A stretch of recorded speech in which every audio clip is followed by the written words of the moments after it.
क्या करें तेरी याद सताती है,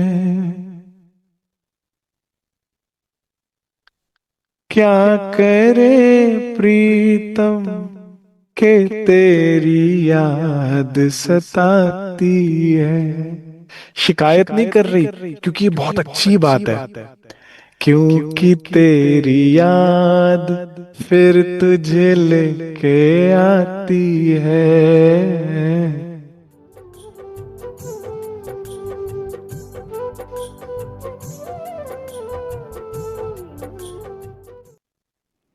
अब तो गुरु धारण करो कहीं, जब ही जन्म सफल होगा, वरना आना जगन्नाथ तक हर तरह से निष्फल होगा, हर तरह से निष्फल होगा, वरना आना मानव देह में हर तरह से निष्फल होगा।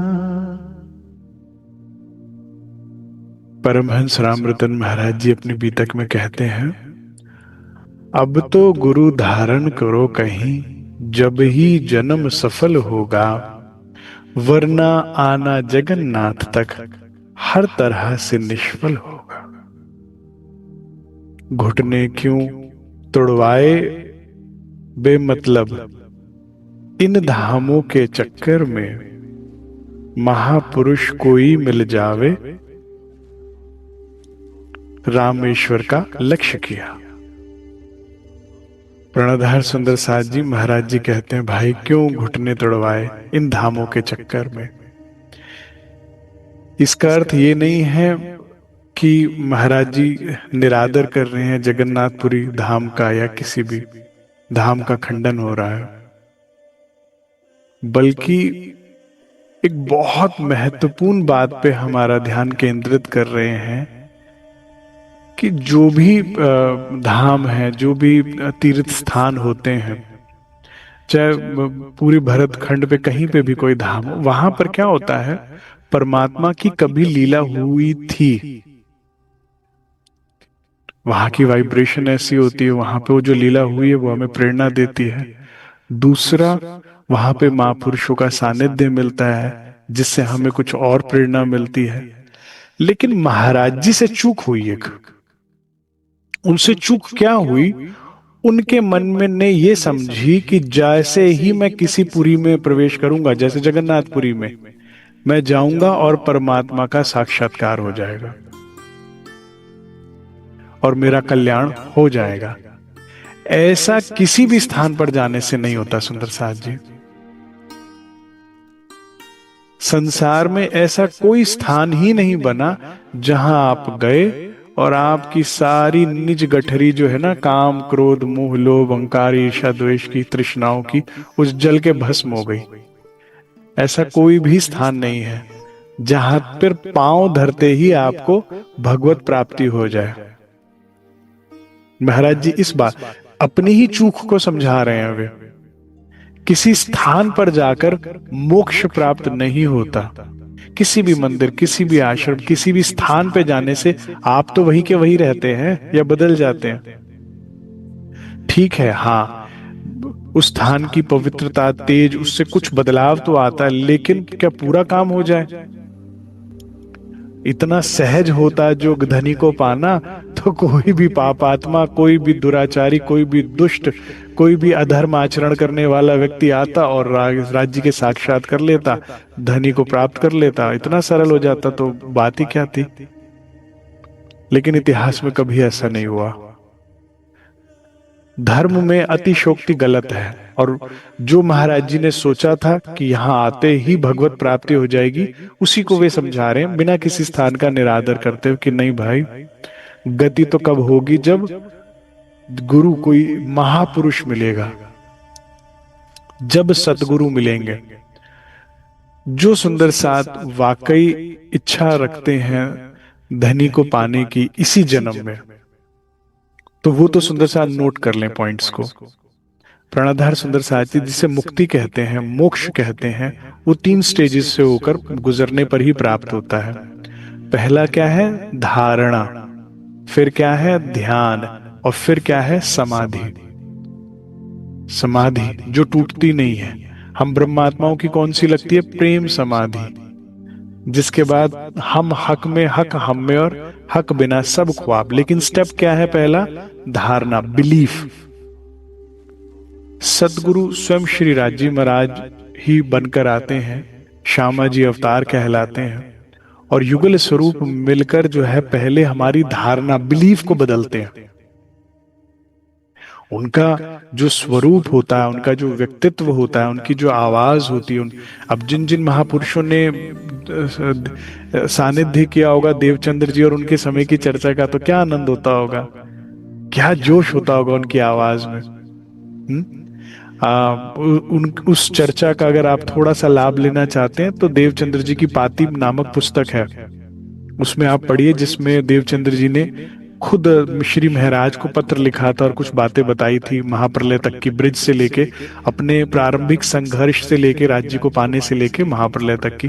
तो आपको पता लगता है कितनी जोश में चर्चा करी हुई उन्होंने भी। ठीक है, ऐसे ही श्री जी साहिब की जब चर्चा होती होगी या महाराज जी के दर्शन के लाभ होते होंगे, जब सरकार की चर्चा जब होती थी, तो उससे क्या बदलता है? धारणा।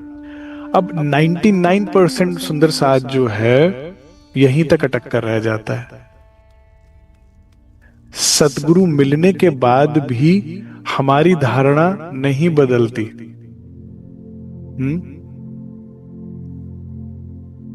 धारणा, बिलीफ। सुंदर साथ जी, इस बीतक में अगर आप इतना समय दे रहे हैं और मैं इतना समय दे रहा हूं, तो हम दोनों का लाभ तब होगा जब हम इसको समझ के अपने बिलीफ को बदलेंगे। कहने में धाम सच है, मानने में खेल सच है। कहने में धनी चाहिए और वास्तविकता में माया चाहिए। कहने में राज्य को पाने के लिए जो कहो करेंगे, लेकिन करने में वो बात नहीं है। जो महाराज जी देखिए यहां तक पहुंचे हैं, जो भी तप, त्याग, तपस्या या कुर्बानी का वो प्रदर्शन कर रहे हैं, इसे सुन के अच्छा लग रहा है, बोलकर और भी अच्छा लगेगा, लेकिन चलकर जो सुख होगा बस उसका इंतजार है। और ये कब होगा? जब आपका बिलीफ बदलेगा। जब आपका बिलीफ बदलेगा, धारणा। जैसे हमारा धारणा बदलता है, बिलीफ बदलता है, तो फिर हमारा ध्यान बदलता है। जब ये धारणा बदली ना, संसार झूठ है, दुखदाई है, मैं परमधाम में बैठी हूं, वहां सुख है, सुख अगर चाहिए तो धनी की तरफ मुख होना होगा, ध्यान करना होगा। जब ये धारणा हमारी बदली ना, असत्य से सत्य की ओर हुई, तो ध्यान हमारा असत्य से सत्य की ओर होगा ना। जब ये समझ में आ गया कि नाटक है, तो भाई काहे इतना नाटक में परेशान होना। तो जब हमारी धारणा बदलेगी, तो फिर हम इस, जब पता लग गया नाटक है, तो कह रू गई काहे को देखना भाई, इसमें तो यही चलते रहना है। सदगुरु सरकार साहब कहते थे, भाई जो आज कंधे पर बैठाते हैं वही कल को कंधे से उतारते हैं, इसलिए छोड़ो ही नहीं। आज जो फूलों के हार बनाएंगे वो कल जूतों के हार बनाएंगे। आज जो प्रशंसाओं की बात कर रहे हैं वही कल निंदा की बात करेंगे। आज जो स्नेह दिखा रहे हैं वही कल बैरी बन जाते हैं। यही तो है सत्य संसार का। आज जो आपको पद प्रतिष्ठा, यौवन, सुंदरता प्राप्त करने पर ताली बजा रहे हैं, वही कल जब पद प्रतिष्ठा और यौवन जाएगा तो मुंह फिराएंगे, बचेंगे, भागेंगे। ये दुख रूपी संसार है, यहाँ कुछ हमेशा नहीं रहना। जब ये आपको समझ में आ गया और आपका धारणा बदल गया, जब आपको समझ में आ गया कि मैं सही चीज को गलत जगह ढूंढ रही हूं, मैं असत्य में सत्य को ढूंढ रही हूं, मैं जड़ में चेतन को ढूंढ रही हूं, मैं दुख में सुख को ढूंढ रही हूं, आनंद को ढूंढ रही हूं, गलत जगह, तो फिर ध्यान यहां से हट जाए, फिर नाटक वाकई नाटक लगने लगेगा। धारणा बदलनी चाहिए। इसके लिए सदगुरु की आवश्यकता होती है, उनका बिलीफ इतना स्ट्रांग होता है, आपको असर हो ही जाता है। जैसे कोई वहमी आदमी के साथ आप रहिए 10 दिन, आप भी वहम शुरू कर ही दोगे। अरे नहीं, होता ही है, हाँ ऐसा लगता है।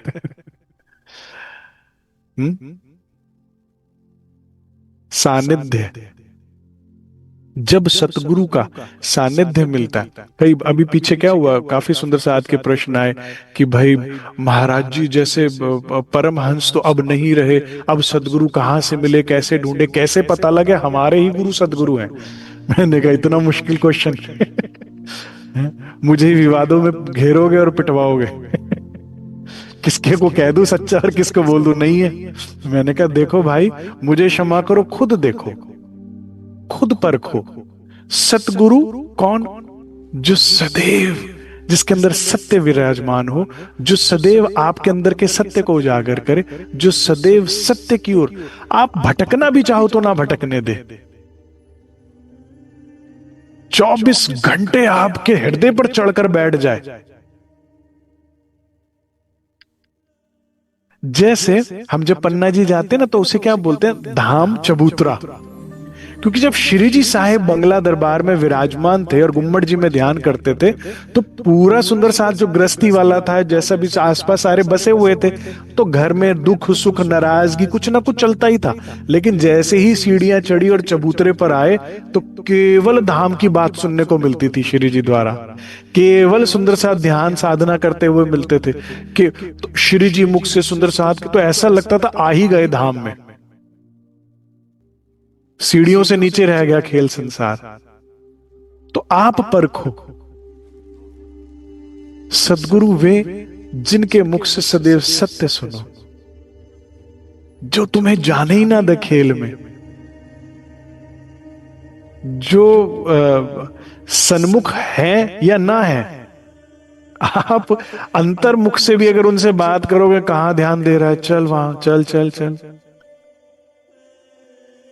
सुंदर साथ जी, मैं अगर अपने जीवन का सत्य आपको बताऊं, तो कई बार जीवन में ऐसा हुआ कि बाहर से कभी दुख मिला, घर वाले काम नहीं आए, संसार में कोई परेशानी है, क्या कोई कर सकता है? आपको व्यापार में कोई तकलीफ है, नौकरी में कोई समस्या है, स्कूल में, कॉलेज में, संसार में, परिवार के भाई मान लीजिए कोई रोग ही लग गया, अब उसमें क्या करेगा परिवार का सदस्य? कई बार भाई डॉक्टर को ही तो दिखा सकते हो, इलाज तो फिर राज्य के हाथ है ना। कई बार घर वालों ने तंग किया तो बाहर वाले काम नहीं किया, हो ही जाता परिवार में दुख सुख। मेरे जीवन का सत्य है कि हर बार श्री राज आए, हर बार सदगुरु सरकार साहब आए, कर क्या देख रहा है, चल चल ये झूठा, चल चल यहां से हट, चल उधर नजर कर।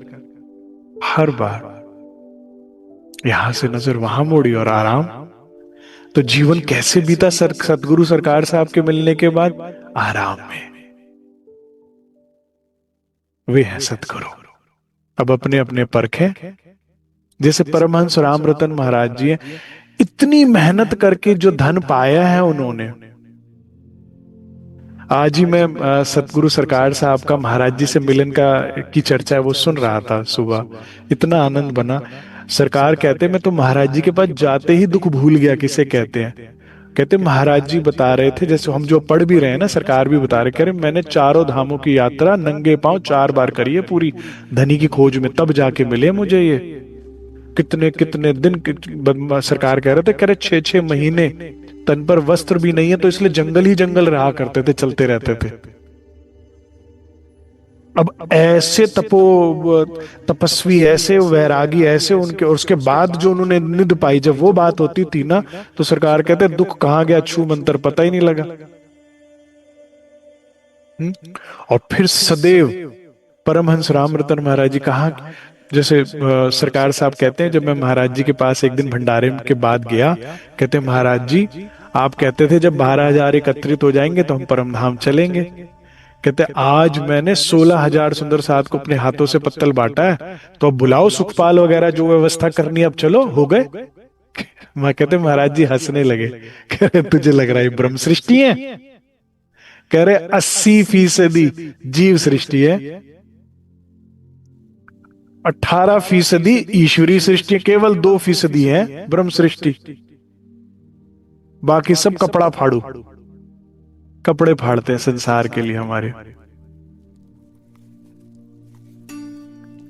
प्रणधार सुंदर साहब जी, तो क्या हुई बात? हमेशा इस बात को कह के महाराज जी का उद्देश्य क्या था कि सरकार साहब के अंदर संसार की कोई मनोकामना खत्म कर देना, कि नहीं भाई ये सदगुरु को बात पसंद नहीं है, संसार के दुख सुख की बात या मनोकामनाओं की बात कर दी तो तुम उस लिस्ट में चले जाओगे। बात समझ आ रही है? जोहरी बैठा हीरे की परख 2 मिनट में कर लेगा और भीड़ में शामिल कर देगा तुम्हें। ब्रह्म सृष्टि तो असल मायना क्या होता है ब्रह्म सृष्टि का? खोजे अपने वतन को, खोजे अपना खसम, लड़े अपने विकारों से, जो अंदर के मारे दुश्मन, जो अंदर के दुश्मनों से, जो जिसके अभी बाहर दुश्मन है वो ब्रह्म सृष्टि सदगुरु के जीव से। तो ऐसा व्यक्तित्व जो हो वो है सदगुरु, जो तुम्हारे अंदर के दुश्मन दिखाए और जो तुम्हें सत्य की से मिलवाए, जो सत्य की बात करे, जो ब्रिज लीला का वर्णन में डुबो दे, ब्रिज लीला में डुबोए, रास की लीलाओं में डुबोए और धाम लीलाओं में, चौथी कोई बात ही नहीं। क्योंकि सुख किस में? इसी में। 3 लीला चौथे घर की, चारों का या में भोग। ये 3 ब्रह्मांड हुए जो अब ऐसे हुए ना होसी कब। इन तीनों में ब्रह्म लीला भाई, ब्रिज रास और जागनी कही। ब्रिज लीला, रास की लीला, जागनी रास की लीला और धाम की लीला, 5वें में जाने की जरूरत ही नहीं। तो इस पैमाने से आप समझिए कि जब महापुरुष सदगुरु मिलते हैं तो वो आपकी क्या बदलते हैं? धारणा। अब इसमें एक तरफ से जोर लगाने से काम भी नहीं चलेगा। हाँ जी, ये भी ध्यान रखिएगा कि हम सब ले रिजेक्ट कर, लगता है हमें ही सदगुरु नहीं मिले, ऐसा भी नहीं है। ये एक तरफ मेहनत से काम नहीं बनेगा, आपकी भी पूरी मेहनत चाहिए।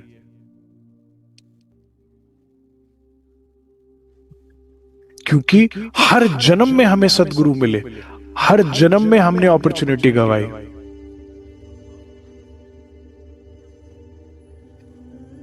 तो एक वो भजन है ना,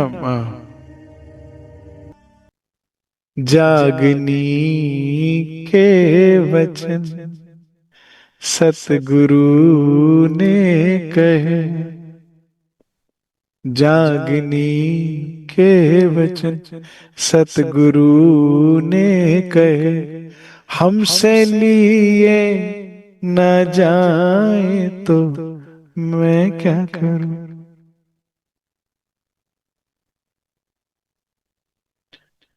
मैं तो आया हूं सब विद वतन सहित, सब विद वतन सहित, सागर श्रृंगार परिक्रमा सब तो दे दिया, लेकिन हम उसे खोले नहीं, पढ़े नहीं, माने नहीं फुरमान, कहे तुम कौन, कहां कौन हम, कासो अपनी पहचान। हमारी ही लिस्ट, सतगुरु मिले, हादी मिले, राज्य स्वरूप समझ भी लिया कि यहाँ साक्षात बैठे, लेकिन पोटलियां फिर संसार की खोली उसके आगे। ये दिक्कत, ये समस्या, ये दिक्कत, तो फिर क्या लाभ हुआ? क्या ले सकते थे, क्या ले रहे हो? सुंदर साहब जी बदलाव बीतक के माध्यम से महाराज जी हमें अपना सानिध्य दे रहे हैं। कुछ बदलाव आ रहा है, कुछ वैराग्य आ रहा है। विचार करिए कि महाराज जी कैसे कैसे जीवन से कैसे कैसे गुजर रहे हैं, घर से निकले, कितने दिन भूखे रह रहे हैं, प्यासे रह रहे हैं, कैसे वृक्षों की छांव में समय बिता रहे हैं, जो मिल गया खा लिया, जो मिल गया पहन लिया, बहुत संयम के साथ जीवन बिता रहे हैं। और फिर एक आस सिर्फ धनी को पाने की, एक आशा, और कोई चाहना नहीं है, और कोई दुख नहीं है। घर परिवार संसार शरीर का कोई दुख नहीं, इतना ही कर लो। महाराज जी तो पत्नी और बिटिया को छोड़कर चले गए ना राज्य की खोज में, तुम घर रहते हुए भी निश्चिंत नहीं होते। घर रह के निश्चिंतता तो रख लो।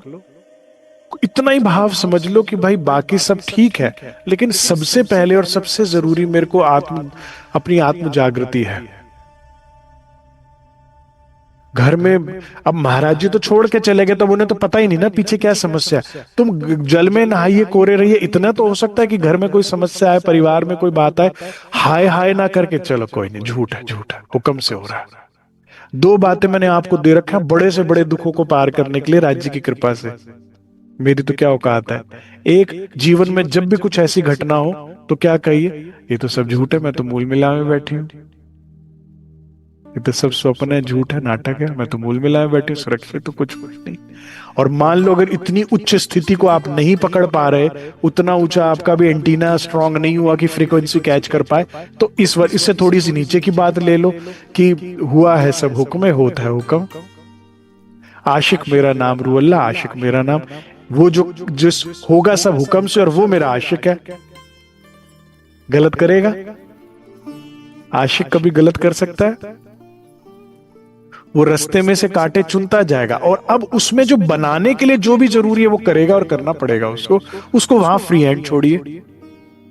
वहां पर दुख तो हमारो आहार है वाली चुपाई समझे कि ये हमें बनाएगी। भाई कहते नहीं बड़े बुजुर्गों को देख के, भाई तो बड़े स्वस्थ अगर है, पुरानी खुराक खाई हुई है इन्होंने, अच्छी खुराक खाई हुई है। तो जिसने ये दुख की खुराक खाई हुई है ना, वो भी बन गए कुछ, उनका भी कोई कुछ नहीं बिगाड़ पाता कोई। जिसने समझा दुख को आने पर, बड़े ध्यान से, मैंने ये बात पहले भी ली थी लेकिन इंपॉर्टेंट है, रिपीट कर रहा हूं। जीवन में जब दुख आए तो समझो कौन से दरवाजे से आया है, और उस दरवाजे को बंद करो, विवेकपूर्ण उस दुख को एनालाइज करो और उसको डिस्ट्रॉय करो, तो आपको दुख भी फायदा दे गया। और अगर उसको आके ऐसे ही ये जाने दिया ना, आपने पूछा ही नहीं बैठा के भाई मेरे अंगने में तुम्हारा क्या काम है, क्यों आए, कहां से आए, तो फिर ये दोबारा आएगा, उसी दरवाजे से आएगा, चोर उसी दरवाजे से आएगा दोबारा। तो एक बार अगर हो गया दुख, तो उसको बैठा के समझाओ, समझो अच्छे से क्या हुआ, क्या वजह रही, कहां कमी रही मेरी किलाबंदी में, कहां मेरी जागृति में कमी आई, किस व्यक्ति से किस तरह से आया, तो ये लाभ दे गया दुख आपको। और फिर सारे दरवाजे बंद करके श्री राज्य के साथ आनंद लीजिए। धाम में बैठे ही इतने व्याकुल और चिंतित हो रहे हो, कारण अज्ञानता, धारणा। धाम में बैठे इतने चलचित्र में चले गए हो, इतना उसे सच माने बैठे हो, इतना किरदारों से अटैचमेंट ले लिया है कि दुख हो रहा है। और किरदार तुम्हारे हिसाब से चलेगा नहीं, वो डायरेक्टर के हिसाब से चलेगा। उसने कहा आउट तो आउट, वो रुकेगा नहीं, कितनी पाँव में पड़ के लिपट जाओ जाए। हाँ, मैंने बताया था ना, एक सुंदर साहब किसी वो धाम गमन पे गए, तो उनके परिवार के सदस्य रोने लगे, भाई तू चला गया, इससे अच्छा मैं चली जाती, नहीं तो दरवाजे के बाहर खड़े हो गए, कह रहे नहीं तू मुझे बाहर लेने आ, नहीं तो मैं नहीं आऊंगी। तो लोग कह रहे इन्हें अंदर ले जाओ, कोई आ ही ना जाए, अगर वो आ गए तो बाकी चले जाएंगे। क्या मूर्खता है। धारणा बदलिए, नाटक है, खेल है। सदगुरु के सानिध्य से पहले आपकी धारणा बदलेगी। ये किसी स्थान पे जाने से बदल जाएगी क्या? इसीलिए मैं सारी सृष्टि में पन्ना धाम से उत्तम कोई स्थान नहीं मानता, अगर आपको वाकई साधना करनी है, ध्यान कुछ करना है तो। कारण पूरी दुनिया में कोई ऐसी मैंने दुनिया में जगह ही नहीं देखी जहां पर आपको जाने पर दिन और रात 2 टाइम की चर्चा मिलती है। बिन सत्संग विवेक ना हो वही। तो और अगर कुछ भी नहीं है तो श्री जी साहब खुद गुम्मट जी बंगला जी से निकलकर बाहर आते हैं, विराजमान होते हैं। कोई सुनने वाला हो या ना हो, श्री जी विराजमान होते हैं और 5 चुपैयों के माध्यम से आपको कुछ अंदर जाता है। ठीक है, सत्संग, सदगुरु का सानिध्य जो झंझोड़ दे तुम्हारे अंदर के विकारों को। ऐसी कड़क चर्चा, ऐसी कड़क बात बोले कि जीव भावी आत्मा को डर लग जाए जीव भाव से कि ये नहीं करना मैंने। परिवर्तन लाइए। धारणा नहीं बदली तो अगले स्टेप तक नहीं पहुंचोगे सुंदर साहब जी। तो धारणा, फिर धारणा से ध्यान बदलेगा, ध्यान उस तरफ जाने लगेगा। फिर जब ध्यान यहां से वहां गया ना, तो रस आने लगेगा। बहुत देखा खा खेल को, और बड़ी आशा करी कि यहां से आज नहीं कल, कल नहीं तो परसों सुख उपजेगा। नहीं उपजा, क्योंकि लोग भटके हुए थे, भटकाया आपको भी, कहा आज नहीं कल नहीं परसों, परसों नहीं तरसों, उपजा ही नहीं। और जब जब जैसी ध्यान वहां गया सदगुरु के सानिध्य से, तो धारणा, ध्यान में आनंद आने लगा। अब यहां से लग जाएगी समाधि, रस लग जाएगा। अब ऐसी अवस्था हो जाएगी कि अभी तो कहते हो ना ध्यान लगा ही नहीं लगता। फिर कैसी स्थिति हो जाएगी? करना पड़े ना याद, आशिक को माशूक का कोई इनविद ला गया स्वाद। फिर याद नहीं करना पड़ेगा, फिर भुलाना भी चाहोगे तो भुलाया नहीं जाएगा। फिर खाते पीते सोते सुपन सोवत जागृत, दम ना छोड़े माशूक का।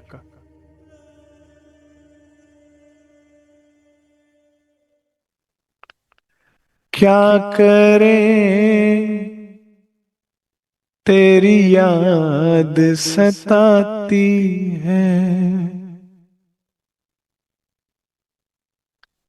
क्या करे प्रीतम के तेरी याद सताती है। शिकायत नहीं कर रही, क्योंकि ये बहुत अच्छी बात है। क्योंकि तेरी याद फिर तुझे लेके आती है, तेरा हाथ पकड़ कर लेके आ जाती है, मेरे सामने खड़ा कर देती है। तेरी याद जो है ना, तुझे ले आती है सामने मेरे।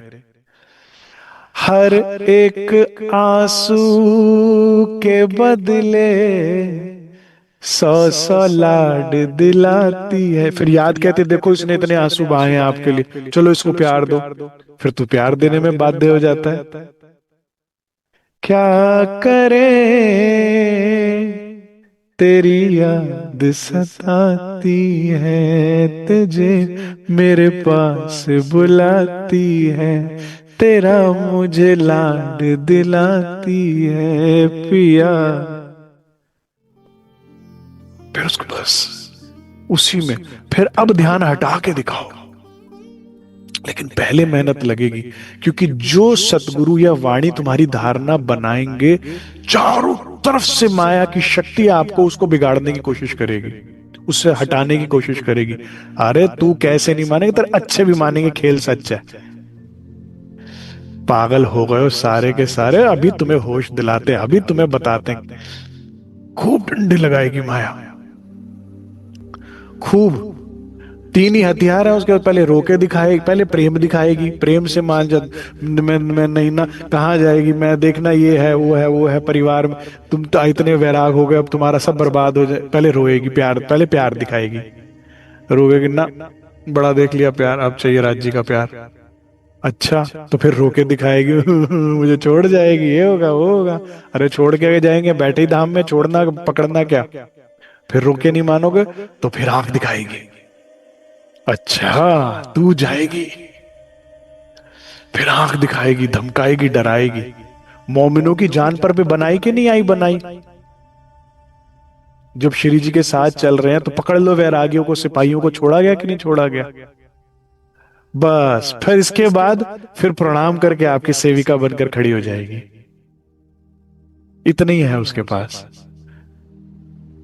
लेकिन धारणा को बदलने की माया पूरी कोशिश करेगी।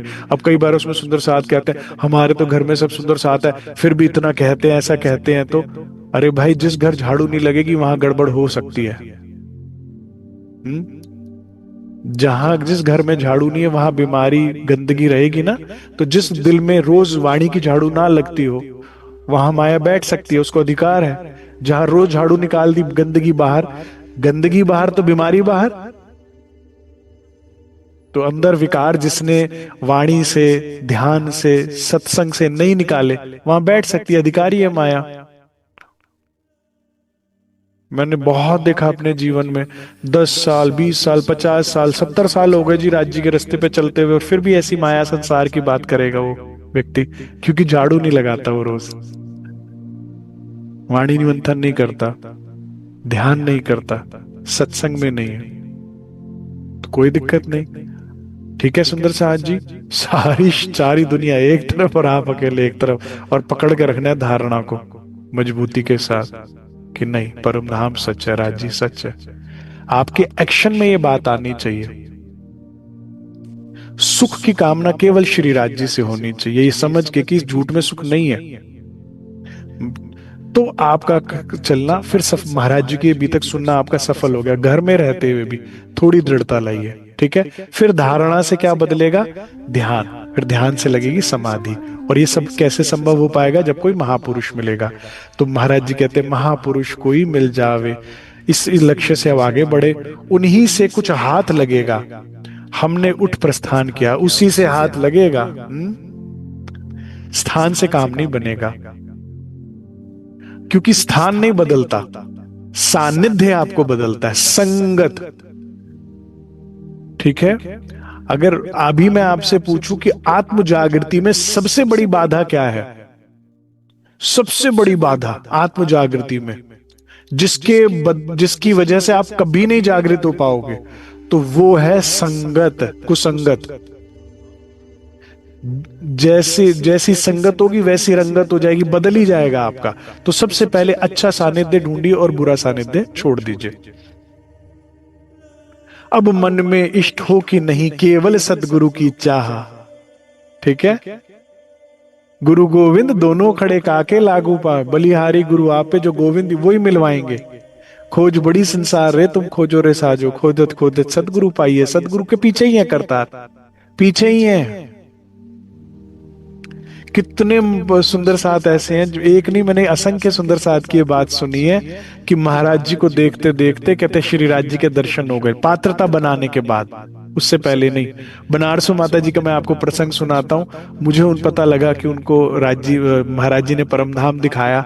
मैं उनके घर गया, पूछा, मैं कहा माता जी आपको परमधाम दिखाया, मुझे बताइए कैसा था परमधाम, क्या देखा आपने? कहते मैं नहीं बता सकती हुक्म के बिना।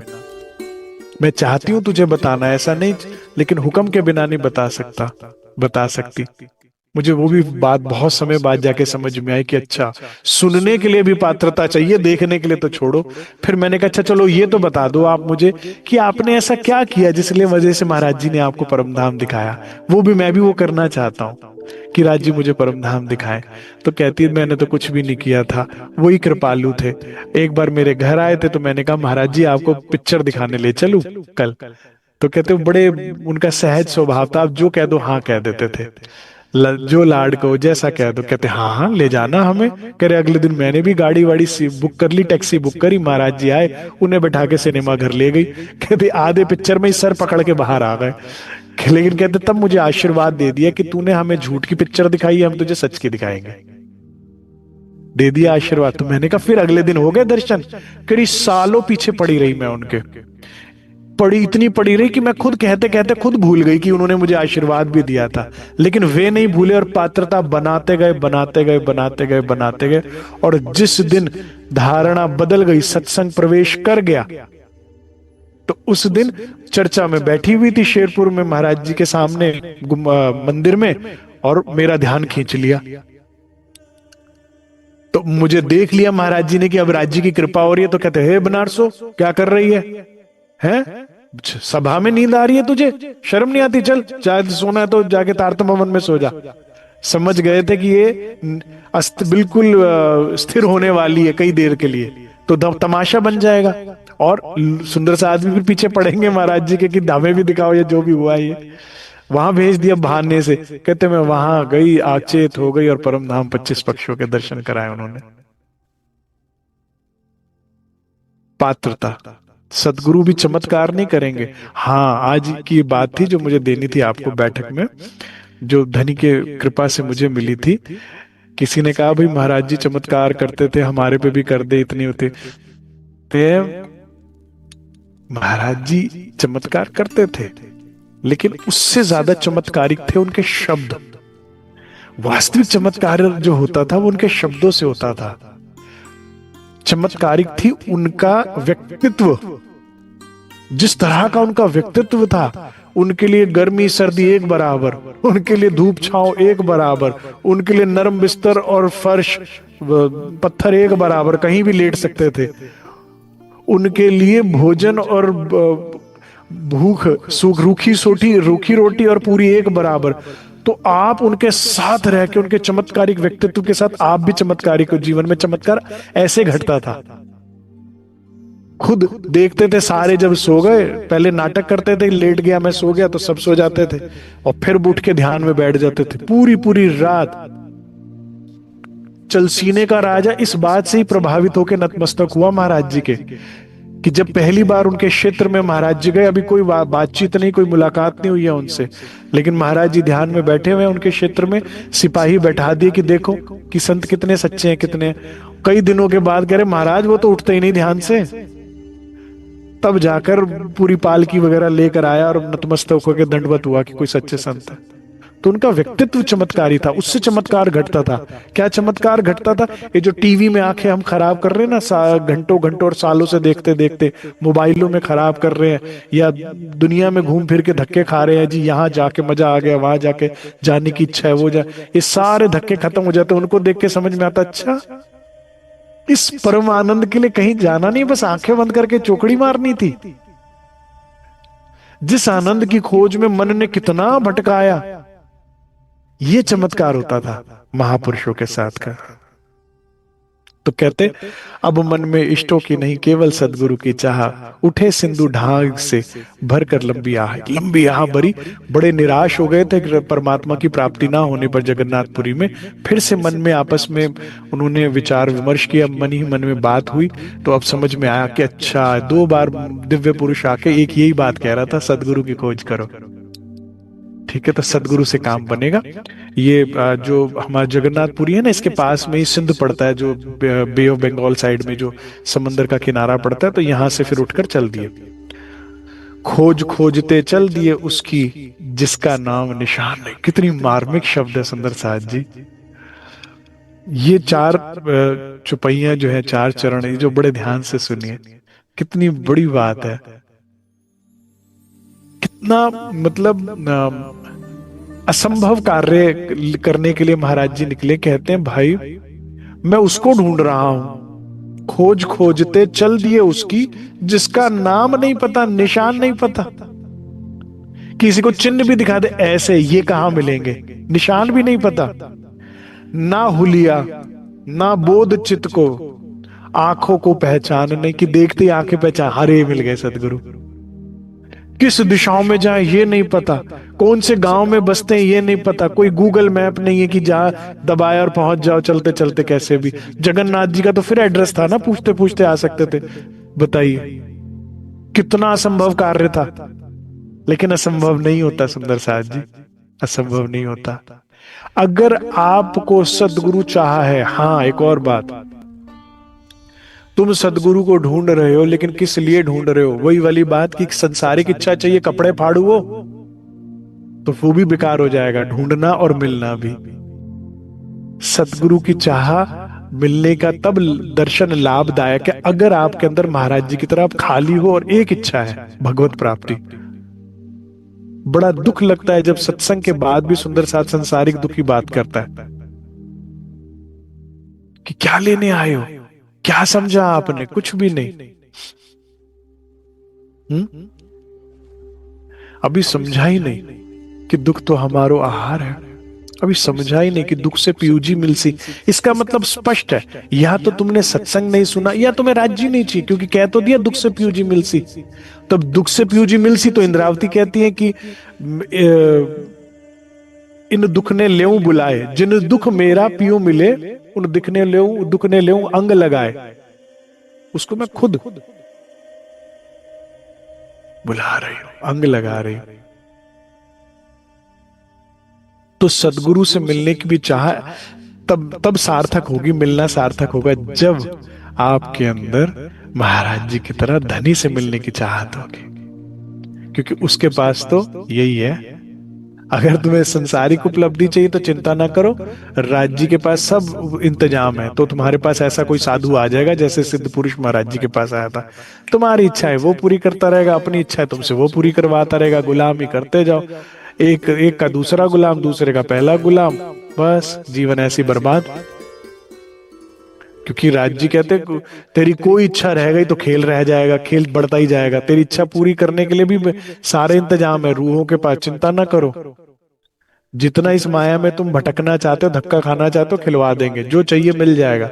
लेकिन सार समझ लो, दुख है। संसार का सार दुख है।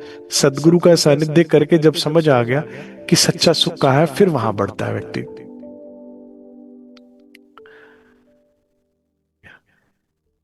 किसको और कहां जा ढूंढे, किसको ढूंढना है यही नहीं पता, क्या पूछे किसी से, और किस दिशा में किस देश में रहते हैं यही नहीं पता, तो कहां जाके ढूंढे।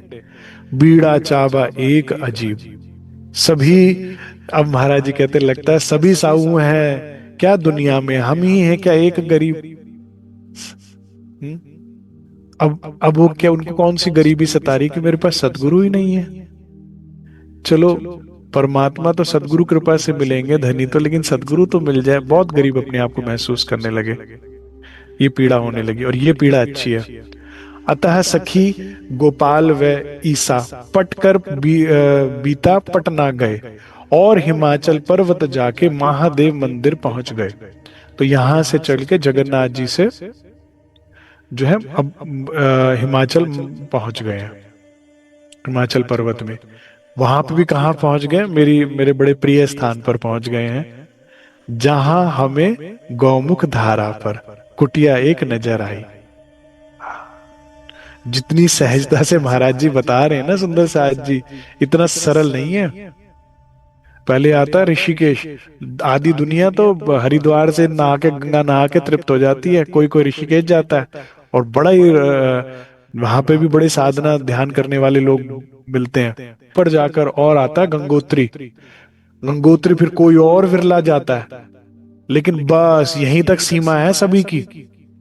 गंगोत्री से आगे कोई विरला जाता है, गौमुख। और 99% लोग गौमुख जो भी जाते हैं उसी दिन लौटकर वापस आ जाते हैं।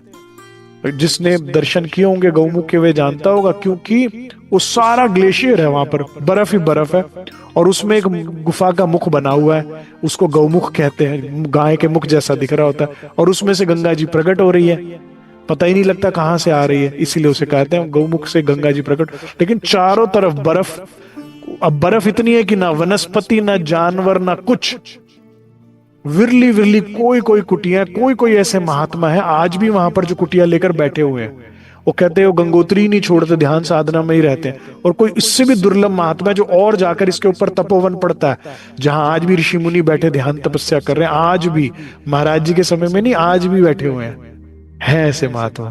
तो मतलब, लेकिन कहते हैं भाई गौमुख जाकर तो लौट आओगे, लेकिन रह वो ही सकता है जो सिद्ध हो, जो साधना वाला, जिसका शरीर हो और मन साधना वाला हो।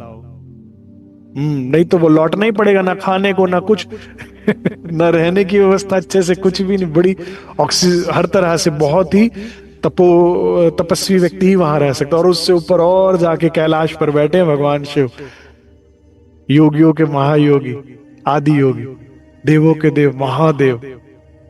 और उनकी साथ जो वहां पर जो जैसे सप्त ऋषि हुए, और ऐसे कितने ऋषि मुनि हैं जो उनके दर्शन वहां पाते हैं, उनसे सानिध्यता, उनसे मार्गदर्शन पाते हैं, और आगे अपनी समाधि ध्यान को और बढ़ाते हैं। शिव क्योंकि शिव तो प्रेरक है ना ध्यान समाधि के, वो तो सिंबल है। तो ये वहां पहुंच गए महाराज जी। यहां हमें गौमुख धारा पर कुटिया एक नजर आई, वहां करें विश्राम आप, पंडे ने हमको दिखलाया दी पंडित जी ने कि यहां आप विश्राम कर सकते हो। नियम बद्ध होकर करते अब दिवस पांचवे हम आहार। कौन भिक्षा, अब पहाड़ों में, जंगलों में, पर्वतों में, हिमालय में, कहां कहां महाराज जी घूम रहे हैं, आबादी तक तो छोड़ दी पीछे, अब कहां किससे भिक्षा मांगे और कहां रोज खाने को आए। तो धीरे धीरे शरीर को कैसे साध लिया उन्होंने, नियम बना लिया, 1 दिन छोड़कर, 2 दिन छोड़कर, 3 दिन छोड़कर, अब 5वें दिन, 4 दिन छोड़कर 5वें दिन आहार खाते हैं। अब सोचो, ऐसे सिद्ध पुरुष महात्मा परमहंस महाराज जी के सन्मुख कोई क्या रोएगा जाके अपना रोना? वो हंसने लगते थे। इतने के बाद रो रहा है, हमें 5वें दिन भोजन मिलता था और तो भी मौज थी। महाराज जी तो दुखों का उपहास उड़ाते थे, जीवन में कौन सा दुख है जो उन्होंने देखा नहीं। और फिर कहा, अरे कुछ नहीं है, ये कुछ नहीं होता इससे, सब बेकार है, एक दर्द सच्चा बस धनी से मिलने का। आप जैसा चाहो शरीर ढल जाता है और इससे आपको ध्यान समाधि में भी लाभ होता है और भटकाव में भी बहुत आराम पड़ता है। सुंदर साथ जी, गुण अंग इंद्रिया विकार ना, इन्हें मारो भूखा। ये जब भूखे मार दो ना, सीधी चलती है बिल्कुल, फिर नहीं जाती दाएं बाएं। फिर पता लगता बचाएगा तो वही बचाएगा, तो वहीं लगो सारे। तो बहुत अच्छी चीज है। दिवस 5वें हम आए, आहार लेते थे, पर अब बदल दिया 5वें दिन करते केवल फलाहार। अब 5वें दिन तो अन्न जो भी मिल जाए कर लेते थे, अन्न सब्जी रोटी चावल जो भी मिल गया वो खा लिया था। कहते हम और कठोर कर दिया उसको, क्योंकि अन्न में फिर कुछ आधा आहार होता है सुंदर साथ जी, पेट कुछ देर भरा रहता है, ठीक है। अब उसको और लाइट कर दिया, फल पे आ गए बिल्कुल। उसमें भी अब 5वें दिन भी केवल एक फल खा रहे हैं। दृश्य उपस्थित हुआ रात में हमको यहाँ पिछले जैसा। अभी बड़ा ओपन एरिया है सुंदर साथ जी, पूरा चारों तरफ ग्लेशियर। दिन में तपता, रात को बड़ी अच्छी ठंड हो जाती है, आसमान खुला दिखता है, सितारे बहुत बढ़िया दिखते हैं। बहुत उत्तम स्थान है ध्यान समाधि करने के लिए। दूर दूर तक माया का नाम नहीं होता गंगोत्री में। तो आप जब बैठो तो बस या तो ध्यान ही लगेगा या कुछ नहीं होगा, वापस भाग जाओगे वहां से। तो महाराज जी ऐसे में बैठ गए अब ध्यान लगाने के लिए। तो दूर दूर तक कोई आबाद है ही नहीं, गौमुख में है ही नहीं, आबादी तो है ही नहीं ना। बस दूर दूर तक या तो पर्वत दिखते हैं, बर्फ दिखती है, या आसमान दिखता है खुला, कोई नहीं। मनुष्य छोड़ो, पशु भी नहीं, पक्षी भी नहीं, कुछ नहीं दिखता, वनस्पति भी नहीं। तो ध्यान ही कर सकते। तो महाराज जी बैठे हैं ध्यान अवस्था में। तो ऐसे में क्या हुआ,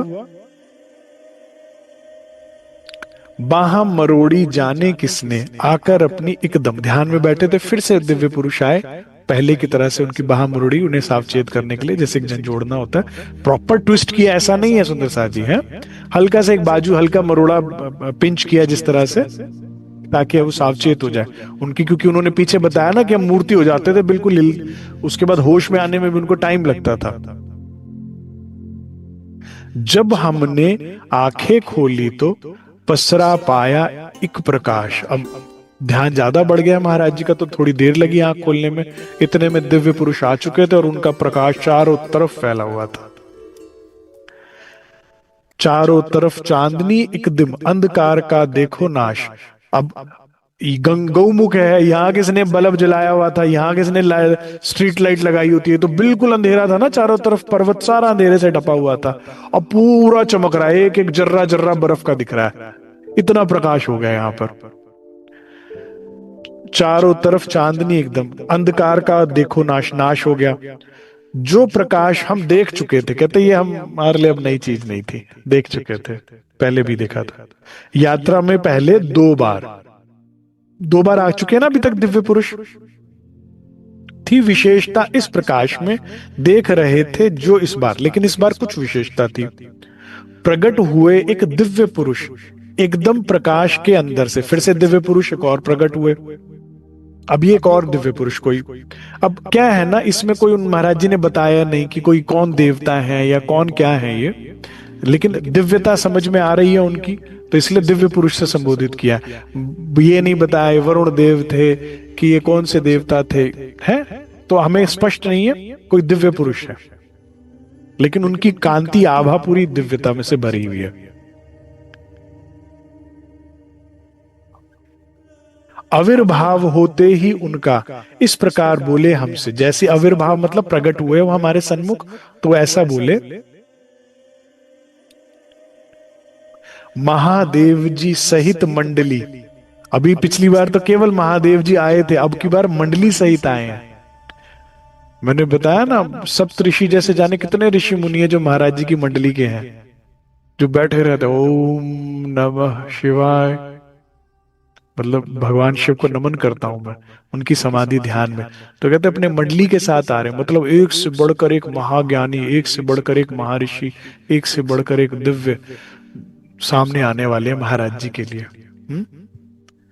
महादेव जी सहित अब की बार मंडली के सहित आ रहे हैं, माने इनके मंडली के सदस्यों का दर्शन होना भी साधारण मनुष्य के लिए बहुत बड़ी बात है, बहुत बड़ी बात है। लेकिन पूरी मंडली सहित इस बार भगवान शिव आ रहे हैं। क्यों आ रहे हैं सुंदर साथ जी, जरा भी बताता हूं, रुको। अब पधारने ही को है दर्शन, अब जो होने होंगे मानव वो दुनिया को दुर्लभ है। लेकिन दुनिया को दुर्लभ है ना, हम दुनिया थोड़ी हैं। हम कौन है? ब्रह्म मुनि है, ब्रह्म समान। हम कौन है? मिसेस अक्षरातीत। पहले तो कहनी में तो आइए, फिर धीरे धीरे रहनी में भी आ जाएंगे। पहले तो कहनी कहते ही डर लगता है हमें। पहले बोलिए हम कौन है, फिर विश्वास कीजिए, धीरे धीरे विश्वास हो जाएगा। इसलिए दुर्लभ होगा संसार के लिए भगवान शिव के दर्शन करना। महाराज जी के लिए तो खुद देने के लिए आ रहे हैं भगवान शिव। क्यों? क्योंकि यहाँ आए हुए हैं ना, हिमालय यहाँ आए हुए हैं, कह रहे भाई हमारे क्षेत्र में आए, चलो दर्शन कर लेते हैं। अब देने आए हैं कि करने आए, किसको क्या पता।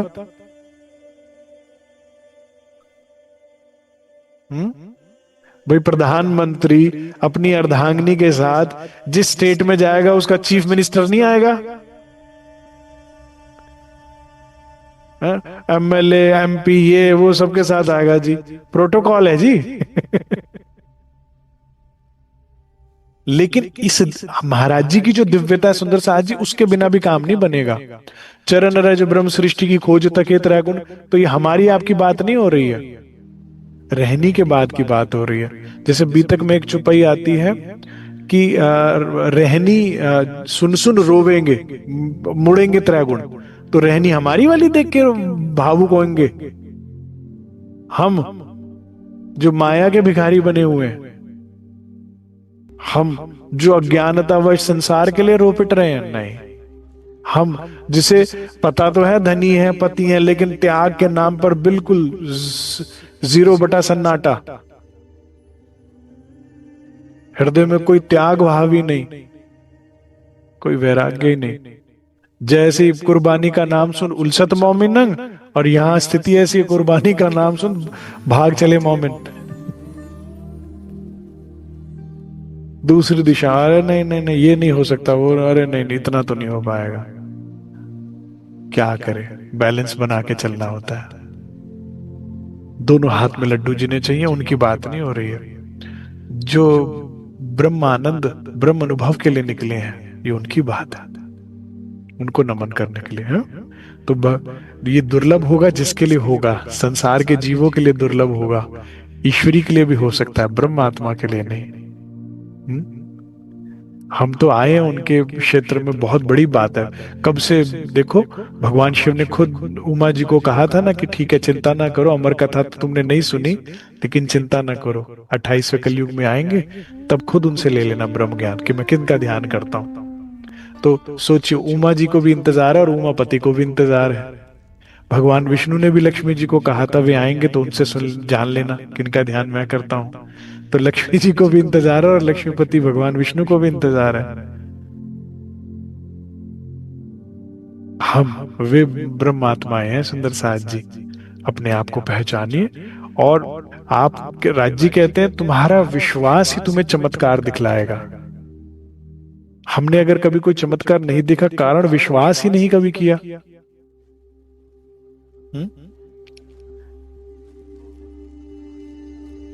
सावधान हो लगे देखने, बिल्कुल महाराज जी कहते हैं हम सावधान हो गए, अलर्ट, कोई आलस्य नहीं देखने। ये लीला क्या दिखलाते हैं, किस प्रकार का महादेव जी दर्शन लाभ कराते हैं, कैसे उनके दर्शन से क्या लाभ होता है।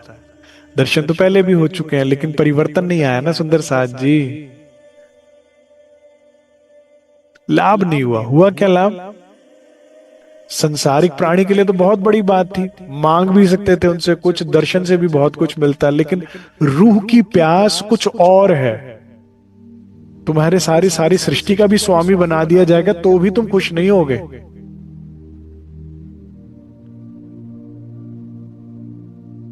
अपनी वास्तविक खुराक समझिए, तब काम बनेगा, तभी केवल कल्याण होगा।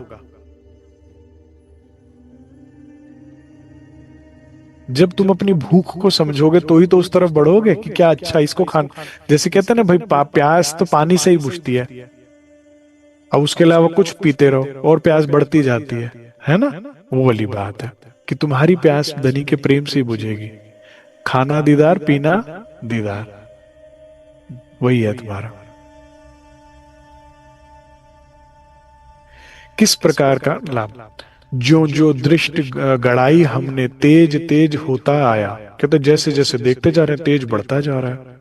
एकदम से खिल गया, खिल उठा चांदना, उसने अणु अणु चमकाया। अणु अणु मतलब एक एक एटम।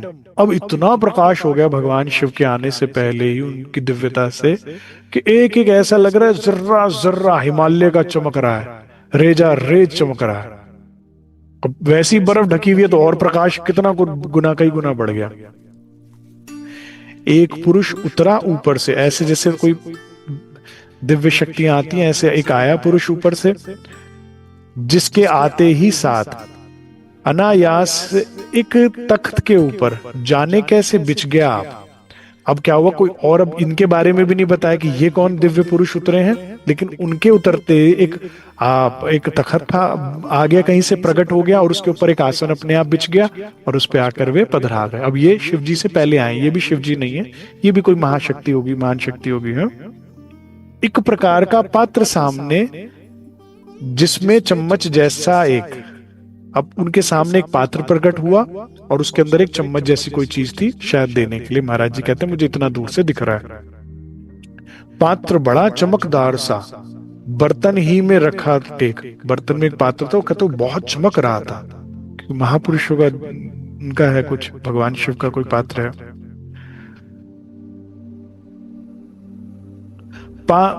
फिर पैदा हो गई वहां से महात्माओं की एक जमात। अब एकदम से यहां पर बड़े बड़े जटाधारी ऋषि मुनि कहते प्रकट हो गए एकदम से, कहीं से आते नहीं दिखे, एकदम वे प्रकट हो गए और हाथ जोड़ते ऐसे स्तुति कर रहे हो जैसे भगवान शिव के प्रकटन के लिए आग्रह कर रहे हो कि कृपा करें और दर्शन दे। ऐसे हाथ जोड़कर कहते इतने सारे हमने देखे कि कोई महापुरुष को ऋषि मुनि जो थे, जो बैठे होंगे वहां तपस्या में सुंदर साथ जी कैलाश में यहाँ पर, तो वो सब प्रकट हो गए क्योंकि शिव जी आने वाले हैं। उन्होंने कहा था ना मंडली के साथ आ रहे हैं, आपको दर्शन हो रहे हैं। ऐसे खड़े हुए जैसे कि आवाहन करते हो साथ, एक साथ जैसे आवाहन करते हो कि कृपा करो दर्शन दो।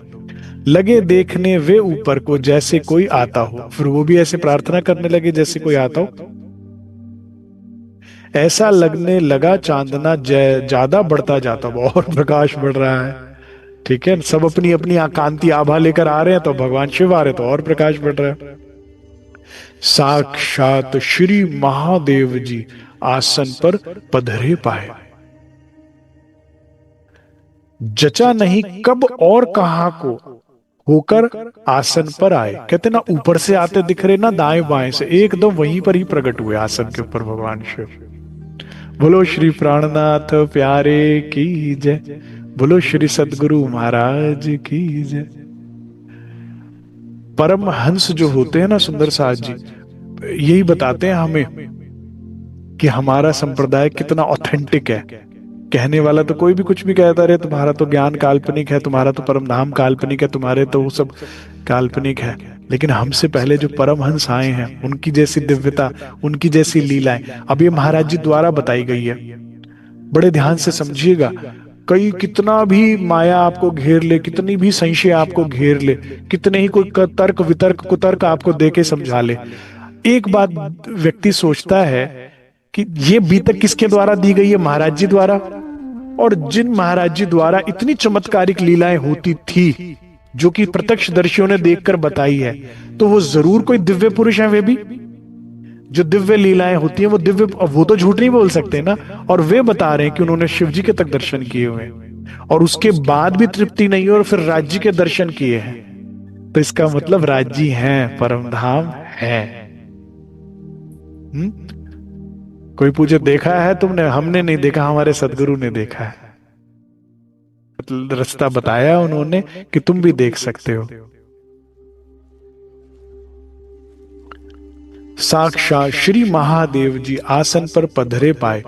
ये सारा जो स्थान है, इतनी अलौकिक स्थान है और उस पर इतना अलौकिक दर्शन, बड़ा आनंद की का विषय प्रसंग है।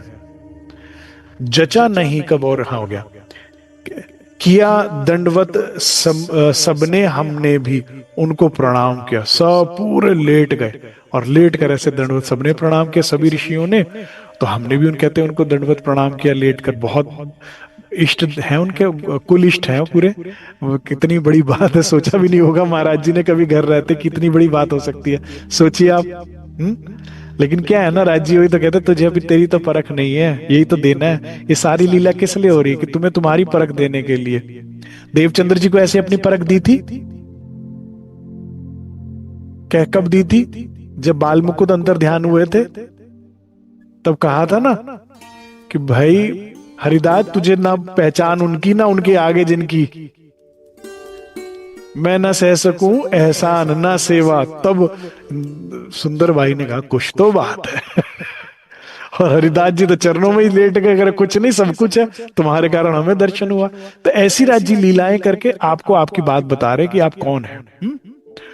तो महाराज जी ने भी कहते हैं दंडवत प्रणाम किया। तत्पश्चात बैठते ही देना प्रसाद आरंभ किया। अब ये सारे ऋषि मुनि जाने कब से ध्यान समाधि में बैठे थे, भगवान शिव के दर्शन के लाभ हुए। महाराज जी की वजह से शिव जी आए थे तो उनको भी बुला लिया कि भाई तुम कब से बैठे हो, आओ दर्शन तुम्हें भी दे देते हैं। उनके पास भी कोई ऐसी दूत भेजा होगा ना कि आ जाओ यहाँ पर, मैं आ रहा हूं। तो वे सब आ गए, तो सबको भगवान शिव जो है प्रसादी देने लगे। प्रसाद क्या होता है? परमात्मा का झूठा होता है। उससे क्या होता है? आपके अंदर उनके गुण आते हैं, उनका आशीर्वाद मिलता है। ठीक है ना? तो प्रसाद बहुत मंगलकारी होता है, तो देने लगे। वहां गए था जो अपनी, उसने हमको संकेत किया। अब जो दिव्य पुरुष ने बाजू पकड़ी थी उनका, भाई तुम भी ले लो प्रसाद, खड़े ही हो, लगो लाइन में तुम भी जाकर, हमें उठाकर भेज दिया। करे बैठने ही नहीं दिया, उठाकर लाइन में लगा दिया कि चलो तुम भी प्रसाद लो। लुटिया हाथ कमलिया कांधे, महाराज जी लुटिया नहीं छोड़ते जब से मिली है? मैं जब भी अनुभव करता हूं ना कहीं पे भी जहां वर्णन चल रहा है, तो एक लंगोट पहनी हुई और एक हाथ में लुटिया ऐसे पकड़ी हुई है। जहां जाना भाई यही सहारा है। कोई कैरी बैग तो है नहीं, हाथ में कोई लुटिया ही लेके चल देते, अगर कहीं भी जाना पड़े कहीं भी साथ रखते लुटिया। अब ये नहीं कि आसन पे छोड़ दे, शिव जी तक भी जा रहे लुटिया लेके चल दी। एक लुटिया है और एक कमलिया कांधे पर ऐसे बांधी हुई है, जैसे भगवान शिव भी लेते हैं ना, ऐसे कंधे पर लेकर रस्सी से बांध रखी है कमलिया। ये बड़ी साथ जरूरी होती है। लुटिया हाथ कमलिया बांधे, लगे लाइन में हम जाके, हम भी लाइन में लग गए जाकर। बड़े एक के बाद एक, सब एक के बाद एक बढ़ते गए, प्रसाद लेके सब साइड होते गए, हम भी पहुंच गए आगे। अब वहां पहुंच के भी भगवान शिव के सामने महाराज जी खड़े हैं, प्रसाद ले ही नहीं रहे।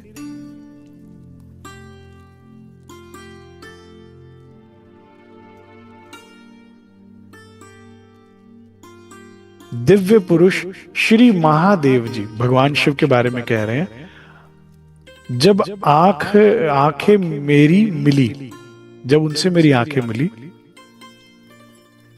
कितनी बड़ी बात है, महाराज जी की आंखें शिव जी से मिल रही हैं, महादेव जी से।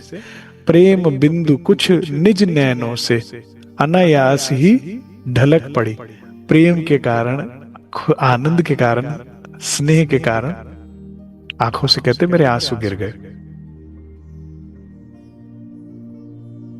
भर प्रसाद की चम्मच शिव जी ने आगे की हमको भी। अब चम्मच प्रसादी से ऐसे लेके ऐसे भगवान शिव खड़े और महाराज जैसे सीधे के सीधे खड़े, ले ही नहीं रहे। होंगे सृष्टि के स्वामी? अरे तुम्हारे स्वामी श्री राजी महाराज के सतंग अक्षर भगवान के एक इशारे से एक पल में ऐसी कोटि ब्रह्मांड बनते हैं और ऐसे कोट त्रिदेव बनते हैं और बन के अगले पल में मिट जाते हैं। तुम कौन हो? तुम जा रहे हो शनिदेव को तेल चढ़ाने, तुम जा रहे हो भैरव बाबा के पास, तुम जा रहे हो पीपल को पाते पानी चढ़ाने, तुम जा रहे हो जाने किस किस कर्म। जो सुंदर सात वैराट में रुचि नहीं रखता वही बहुदेव पूजा में गलती करता है फंसने की। एक बार आपने जिसने वैराट समझ लिया तो पता लग गया ना, शर से परे अक्षर, अक्षर से परे अक्षर आती, तो उससे आपका संबंध है। तो जड़ में अगर पानी दिया तो पेड़ पौधे, टहनी पत्ते फल तक अपने आप पहुंच गया, जाल डालने की जरूरत थोड़ी है।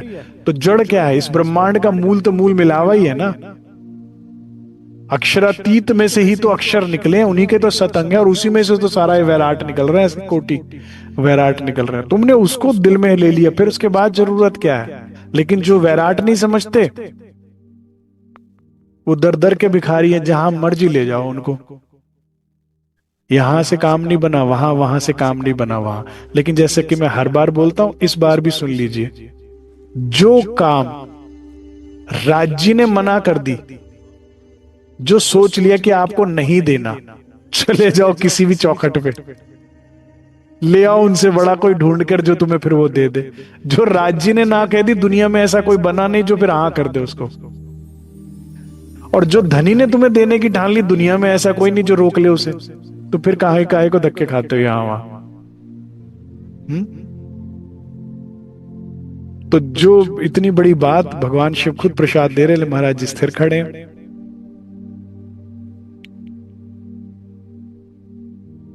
खड़े रहे हम जो के त्यों ही, नहीं फैली अपनी झोली।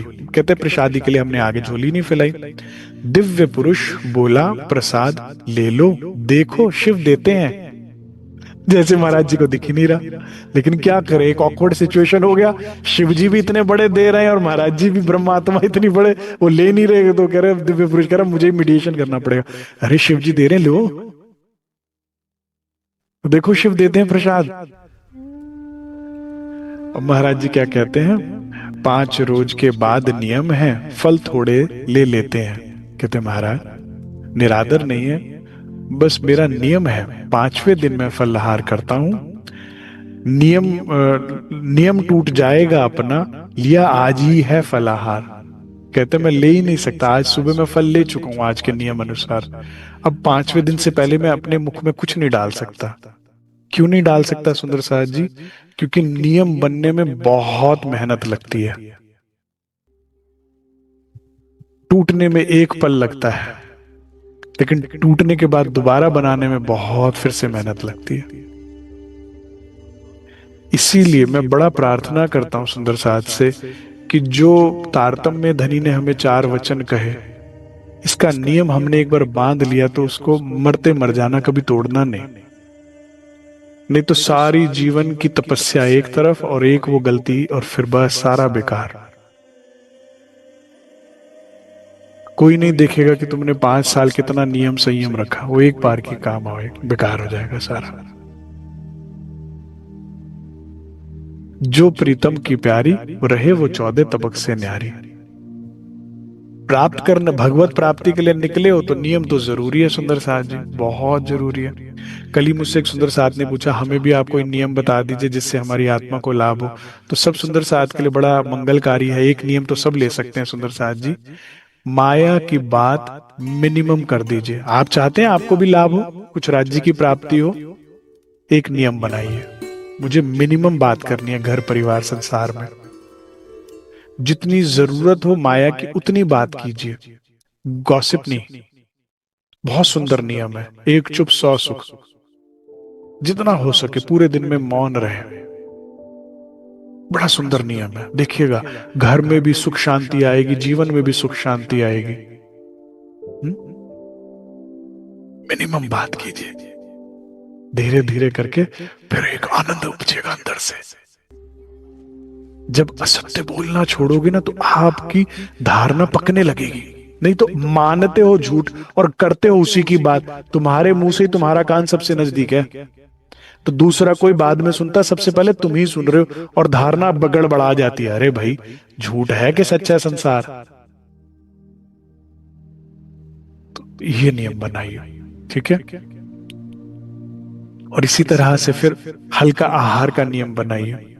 ओवर ईटिंग का जो हैबिट है हमारा, उसको थोड़ा कम कीजिए। इससे शरीर भी घटेगा, इंद्रियों का बल भी घटेगा, विकार भी घटेंगे। महाराज जी 5 दिन में एक बार खा रहे हैं, साधना का स्तर सोचिए, हम इतना तो कर सकते हैं। फिर इसी तरह से एक नियम बनाए कि भाई क्रोध नहीं करना है, अपनी बात जब भी रखनी है, रखनी विनम्रता के साथ है। मन वचन कर्म से किसी का दिल नहीं दुखाना, दुखा दो तो सॉरी बोलना है। अब ये लिस्ट लंबी हो जाएगी, मैं इसको आगे कभी ले लूंगा। इतना समझ लीजिए कि नियम बहुत जरूरी होता है भगवत प्राप्ति में, जीवन में कहीं भी कुछ करना है आपने।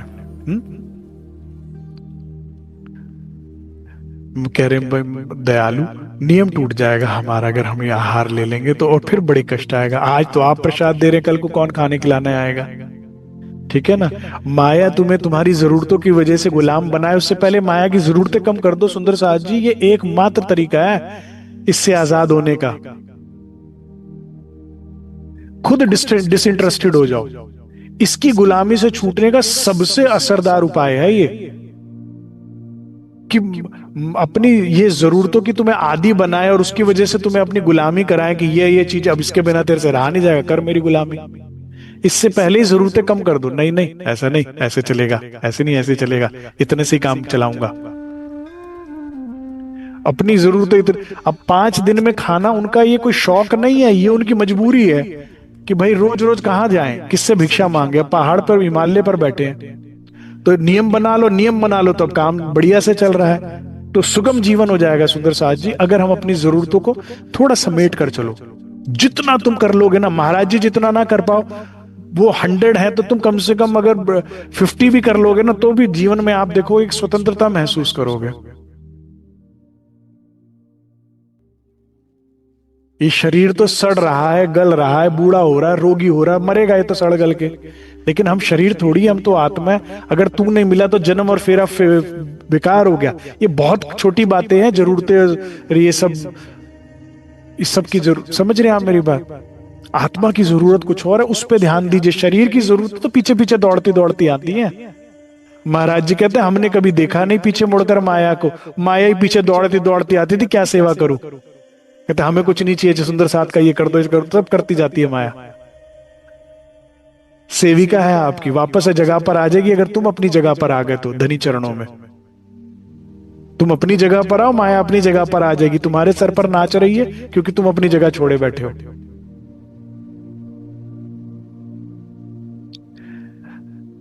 तो महाराज जी आग्रह करते मेरा नियम टूट जाएगा।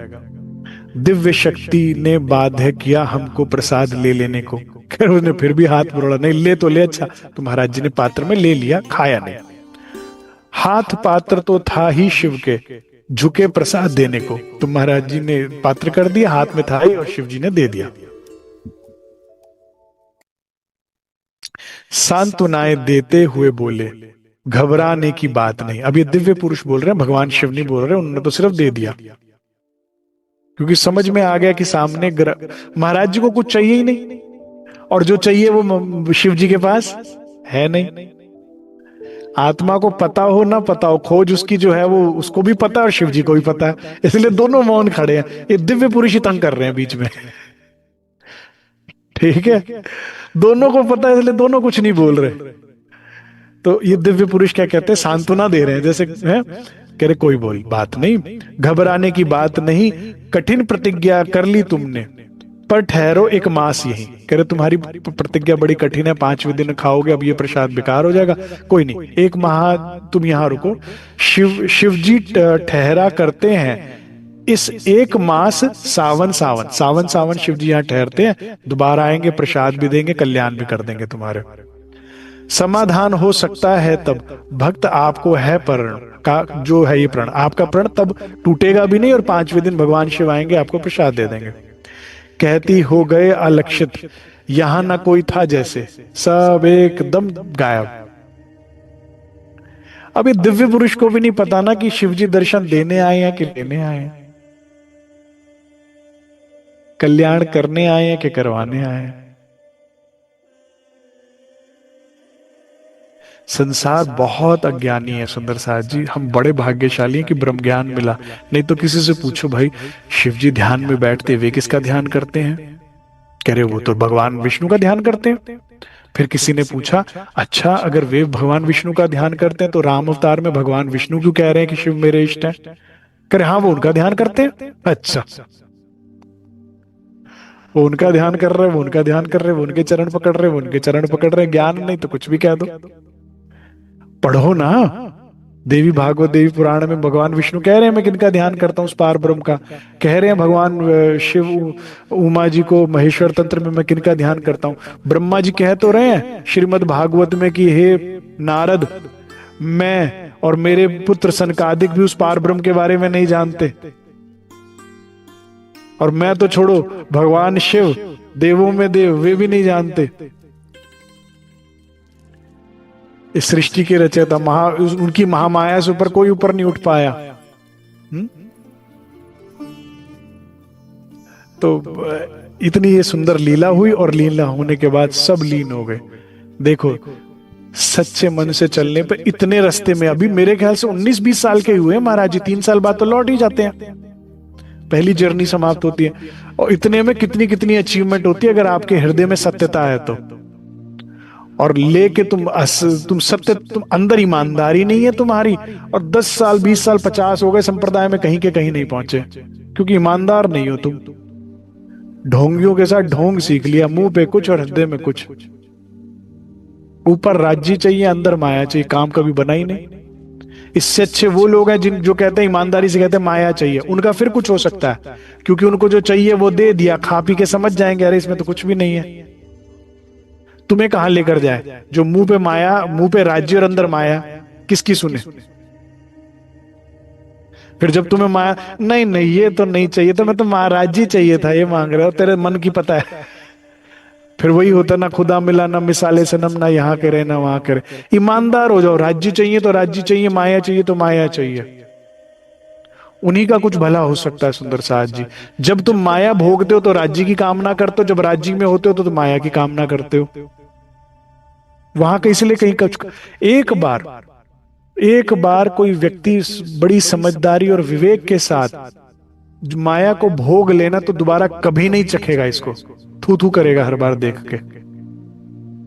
काम, एक बार आप काम को जागरूक होकर देखते हो, क्या है, गंदगी के अलावा कुछ नहीं है, इस क्रिया में कोई आनंद नहीं है, कोई आनंद नहीं है, आनंद उसमें है।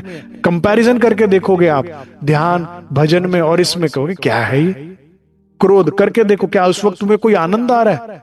आप ऑब्जर्वेंट बन के साइड खड़े होकर देखो, क्या क्रोध करते हुए काम करते हुए आनंद आ रहा है? नहीं आ रहा है। आप परेशान ही हो रहे हो, पीड़ित ही हो रहे हो। लोभ में आनंद आ रहा है? नहीं, जल रही है अग्नि में, तो खुद छोड़ दोगे इसे। अहंकार में नहीं आ रहा आनंद, ईर्ष्या द्वेष में नहीं आ रहा, संसार में आनंद है ही नहीं। माया को एक बार अच्छे से जागरूक होकर देखो, भोग कर देखो, काम बन जाता। लेकिन गहरी नींद में बस समय कट रहा है। सच्चा मिले तो सच्चाई अंदर जाए, तुम्हारे कुछ झंझोड़ आए कि नहीं यार, जहां लगना है सही से लगना है, ईमानदारी से लगना है। ईमानदारी ही पहुंचाती। महाराज जी देखो, ईमानदारी से चले, इतने में ही कहां तक पहुंच गए सुंदर साथ जी। देवचंद्र जी ईमानदारी से चले, आ गए कि नहीं आ गए? श्रीराज पठान रूप में पहले ही हो गए दर्शन, तुम रो रहे हो आज तक कि हुआ ही नहीं कुछ।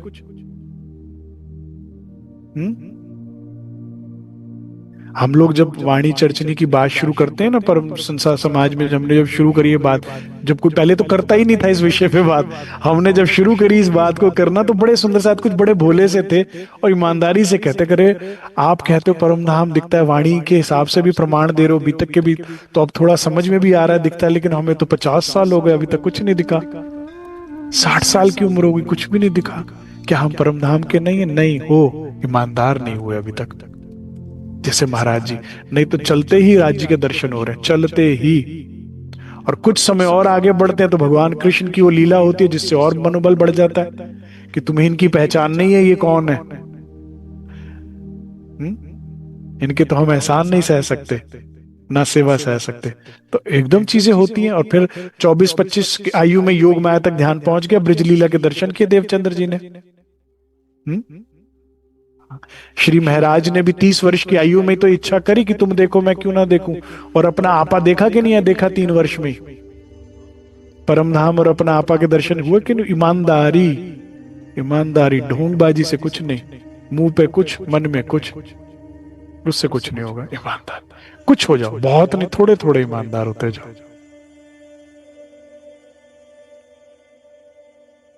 अब सब अंतर्ध्यान हो गए दोबारा से। हम प्रसाद लुटिया में लेकर खाया नहीं, क्योंकि नियम है। निज आसन पर आ बैठे, आसन पर आ गए। सुबह हुई बैठे बैठे ही, डूबे हुए ख्यालों में। बैठे बैठे लेटे नहीं, उसी अवस्था में प्रसन्न है, रखे तू जिस हालों में। अब ये बात कर रहे जी से, महाराज जी कह रहे अच्छा अभी भी नहीं मिला ना तू, अभी भी किसी किसी को भेज रहा है। ठीक है, जिस हाल में रखे खुश हूं। अब यहाँ पर सुंदर साथ जी एक महात्मा आते हैं, और महात्मा क्यों, ये हुक्म का तन है, क्योंकि महाराज जी को तो पता नहीं उनका लक्ष्य क्या है, राज्य जी को पता है ना। और वो रोक कर गए कि 1 महीने यहीं रुकना है। दिव्य पुरुष कह के गए हैं तो रुक गए महीने के लिए यहाँ पर। तो साधु रोज आए और कहे तुम जाओ बालाजी, तुम जाओ बालाजी। कह रहे भाई हमें यहाँ रुकने दो, 1 महीने हमने रुकना है, हमारा कोई विशेष कार्य है। महाराज जी को आदत नहीं है प्रदर्शन करने की कि क्या हुआ उनके साथ लीला, है ना। तो कह रहे वो तो बात बताई नहीं, वो रोज आए, रोज सत्संग में मैं तो बताए बालाजी के। कह रहे इतना उसने सत्संग किया, इतना उसने कि मेरे अंदर श्रद्धा ही जगा दी बालाजी की। राज्य के हुक्म ने टिकने ही नहीं दिया कि 5वें दिन शिव जी आएंगे तो भी कुछ नहीं होना, क्यों रू यहां समय खराब करे, निकल निकल निकल निकल, इतने धक्का किया। करे महाराज जी कहते हैं वहां से प्रस्थान ही कर दिया। फिर उन्हें परिवर्तन आया अपने में, वृद्ध साधु की व्याख्या से प्रातः ही प्रस्थान किया, हिमगिरी से वल्टियर पहुंचे। यहां से महाराज जी अब आगे चल दिए बालाजी की तरफ बढ़ने के लिए। आगे बड़ा सुंदर प्रसंग है सुंदर साथ जी। कल का प्रसंग उन सब सुंदर साथ के लिए है, ध्यान दीजिएगा। जिसको माया में डर लगता है, किसी व्यक्ति से डर लगता है, किसी वस्तु से डर लगता है, भूत से डर लगता है, किसी भी चीज से डर लगता है संसार में भाई, जिसको भी डर सताता है, भय सताता है, कल का प्रसंग उनके लिए है। कल के प्रसंग के बाद आप भयमुक्त हो जाएंगे। दूसरा, जो बहुत शरीर की चिंता करते हैं, जो शरीर भाव में बहुत है, शरीर की चिंता करते हैं, कल उनको उसके विपरीत बात पता लगेगी। आत्मिक बल का प्रदर्शन आपको पता लगेगा कि अगर आपका शरीर बीमार है, कमजोर भी है, लेकिन आत्मा बलिष्ठ है तो क्या होता है। पता लगेगा कि कैसे राज्य हमारे सर पर खड़े हैं। भय आएगा, चिंताएं आएंगी, समस्या आएंगी, लेकिन राज्य किस तरह से निवारण करते हैं आपको चिंता। तो कल चिंता मुक्त होने वाला विषय है सुंदर साथ जी।